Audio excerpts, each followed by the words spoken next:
we're going to look at some common problems that can occur with data collection. Bias is present when the question itself influences the responses we could get.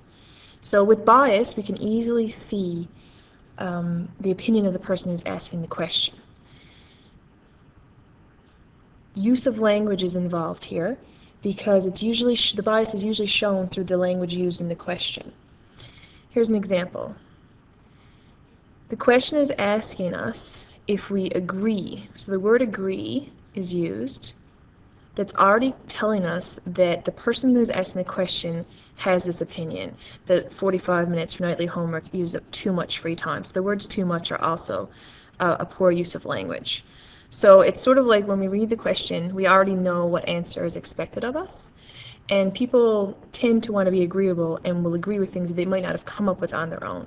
So there's a better way that we can ask questions like this without showing bias and without having problems with use of language. So we could say, how much time should students spend on homework each night? And then give some options for the amount of time. So then it's said in a way that you can't read into that how much time the person asking the question thinks you should spend. It's just more of a simple opinion question. You can also have problems with the timing of questions. That happens when we ask a question at one time when we might get a better response or a more accurate response if we ask it at a different time. So, for example, if I'm going to ask about summer vacations, I probably would ask that in the spring. If I want to ask where people plan to go on their summer vacation, I wouldn't ask it around Christmas time. They probably don't know yet. So my example here, the day after you win the hockey team, school wins a hockey team, people are going to be fixated on hockey, and they're probably going to say that hockey is their favorite sport more frequently than they would on another day. So you'd want to ask that question on a more neutral day.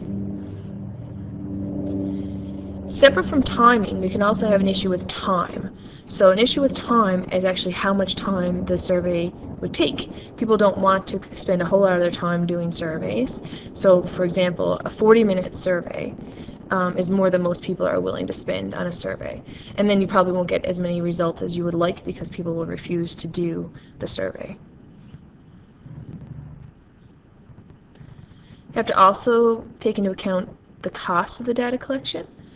So depending on who's doing the collection, so if it's a big company, they can spend more. If it's, a small school survey, we might not have the money to spend on that.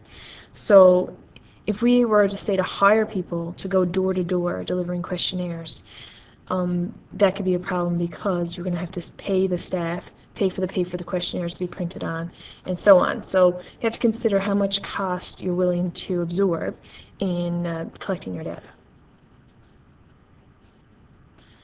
Privacy can also be an issue with data collection. If we ask people questions that they're uncomfortable answering, and we don't protect their privacy and don't let them answer in a private way, then we may get people who refuse to do the survey or who answer dishonestly because of embarrassment. So, for example, if you were to ask people how much money they make or how much debt they have, that's a private issue that people probably don't want to talk to you about. So if you really need to know that information, a better way would be have an internet survey where you've assured people that their privacy will be protected, or even something paper in an envelope rather than face-to-face. We have to also consider cultural sensitivity. We don't want to assume when we ask the questions that what we're asking about applies to everyone if it's something that's not universally experienced by everyone. So we want to keep that in mind, that we don't exclude people. So for example, if a drugstore, say, wanted to find out what kind of candy that they should order, it's getting close to Easter, it wouldn't be appropriate to ask their customers what your favorite Easter treat is, because not everyone celebrates Easter. So a better idea might be to say, what kind of candy do you like?